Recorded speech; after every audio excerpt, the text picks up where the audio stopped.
Hello and welcome to another video by the Bearded Tech Guy. In this video, I will be going over a new product by Eufy that will help turn your old boring doorbell into something useful, modern, and sleek. The Eufy Video Doorbell. Before we jump in, I'd like to mention that Anchor sent me a test unit to give my honest opinion on. Also, don't forget to subscribe to the channel and enable notifications to stay up to date on all the new tech content I will be releasing.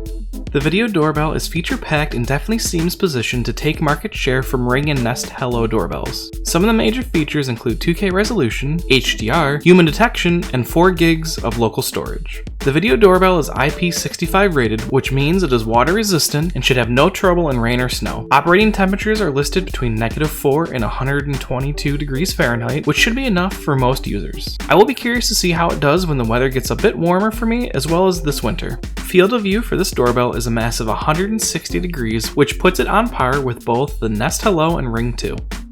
Opening the box, we first see a pull-out packet that also features some of the other security products by Eufy.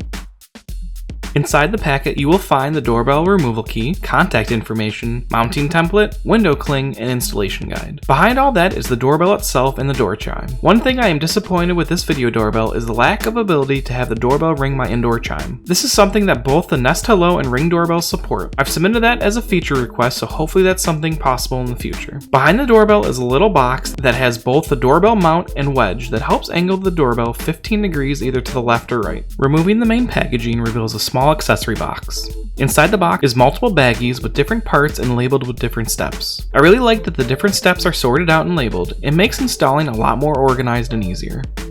For installation, you will need at least a Phillips head screwdriver. I recommend one with both flat and Phillips head, as well as different sizes, as your old doorbell may have a different screw than Phillips. In addition, you may need a power drill if you are going to be mounting the doorbell using the anchors. You may also need electrical tape for securing the wiring connections if you are not able to use the included wire nuts. To start installation, first test your old doorbell to make sure the wiring in your house works. Once you know you are good, it's time to turn off the power to your doorbell system by either turning off the circuit it's on or pulling the fuse for its connection. The third step is to prepare your chime for the doorbell. The instructions indicate you have to bypass your chime in order for the doorbell to work. To do this, you would remove the cover off your chime and use one of the jumper cables from the bag labeled Step 3 to connect the front and trans terminals together. For me, I will be installing a large enough transformer to power 2 smart doorbells, so I will not be using the jumpers. If you have an older or smaller transformer, then you would have to bypass the chime.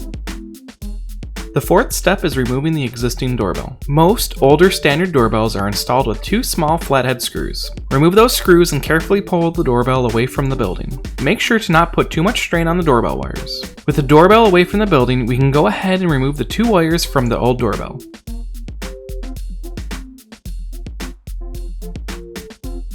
Once removed, spread them out from each other and take extra caution that they do not end up falling into your house. This can be very annoying if that happens.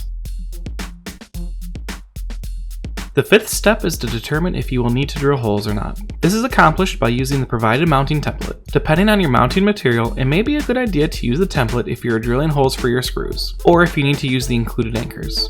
Step 6 is optional, and that is installing the anchors. This is recommended if you are installing in material such as stucco, brick, or concrete. If you are installing in wood, you most likely won't need to use the anchors. The next step involves running your 2 wires through the central square hole of the bracket. If you plan to use the wedge to add a 15-degree angle, the wedge goes between the mounting bracket and the wall. With the wires run through your mounting bracket, mount it to your wall.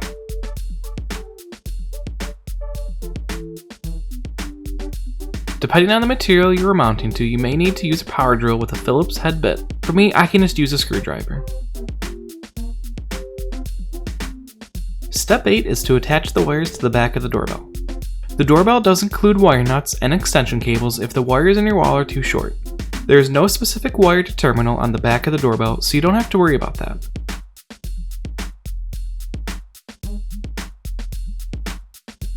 Do make sure that no exposed wire is touching behind the doorbell to prevent the possibility of shorting. The next step will be to mount the doorbell onto the wall bracket. First, remove the film over the thermal conductive pads. Do take the time to be careful. I accidentally ripped mine a little due to having to install at a weird angle for filming. Once the film is removed, hook the doorbell on top of the mounting bracket and then snap the doorbell bottom onto the bracket. You should hear a clicking sound. Now it's time to turn the power back on.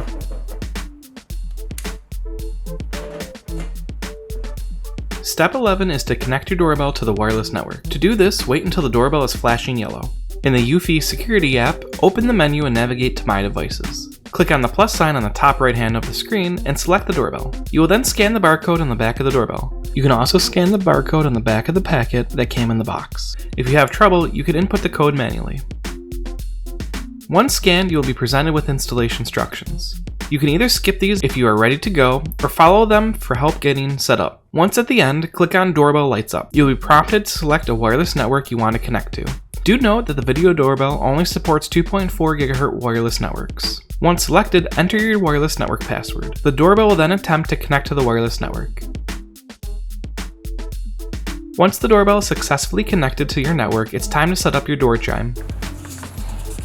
Assemble the door chime by putting the power pin into the body. Make sure the wording is facing up and lock it into place.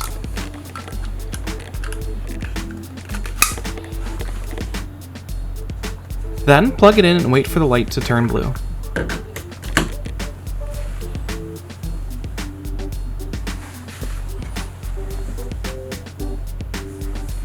Once it's ready, click on the Chime Lights Up button in the app.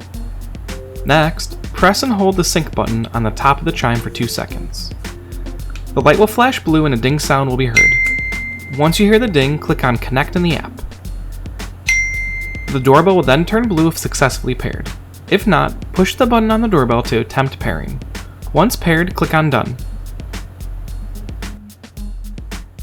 You can use the button on the left of the door chime to cycle through different available ringtones.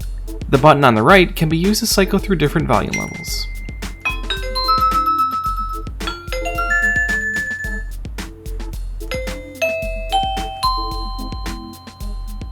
And with that, the doorbell is set up. After the doorbell is set up, you will be prompted to update the firmware. Depending on the strength of your wireless network and internet speed, the update can take a few minutes. Within the app, you can rename the doorbell, enable or disable both the doorbell or chime, and you can also change the different settings such as motion detection, video quality, and notifications, just to name a few.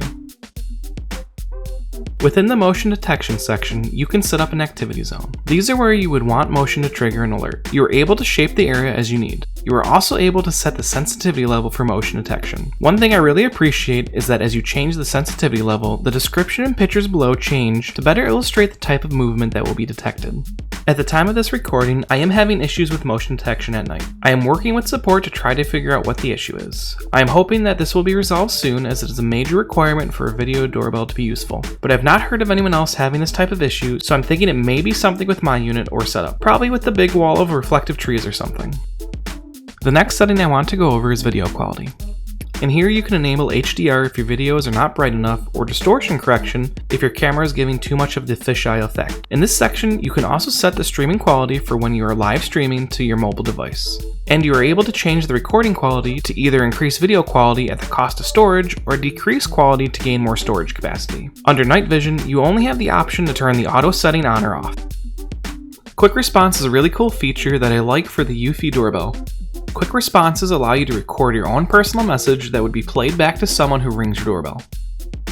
Up next is the notification settings. In here, you can enable or disable mobile notifications for motion detection, as well as if the doorbell rings. You can also set the level of notifications. Most efficient is going to be just a text notification and will be the quickest. Include thumbnail is going to be a little less reliable, but provides the ability to get a thumbnail of the event that causes the notification when available. And finally, there is full effect, which will include the thumbnail in the notification once it becomes available. The sound setting allows for you to set the volume of the ring and audio for the doorbell itself. Secure local storage shows you how much of the local storage on the doorbell is used. You can also format the storage system here if needed. You can click on Firmware Update to force a check of your firmware, and you can install it from here if there is a new version available. And finally, About Devices gives you local information about your doorbell, such as model, serial number, and MAC address. A few things I am disappointed with the doorbell include the lack of Apple HomeKit support, no local storage options, or even the ability to record your clips to the Eufy home base if you have other security cameras. I also feel like the lack of ability to use the home base is a really big miss to tying the entire Eufy security ecosystem together. While the camera does have 4 gigs of local storage that rolls off older video clips when full, it would be nice to have the ability to store the clips elsewhere in the event the doorbell is stolen or damaged beyond repair. Another miss for this doorbell is its lack of ability to ring your internal chime. While I appreciate that a chime is included for free unlike other doorbells, not being able to just have my chime ring is a bit annoying personally. I did ask support about this and it will be submitted as a feature request, so hopefully they can make it work. Overall, there are a lot of great features packed into the Eufy Video Doorbell that make it really competitive in the $150 to $200 price range. There have been a few sales on the doorbell as well, which make it an even better value. There are a few shortcomings to the doorbell that hopefully can be fixed with software updates. Thank you for watching.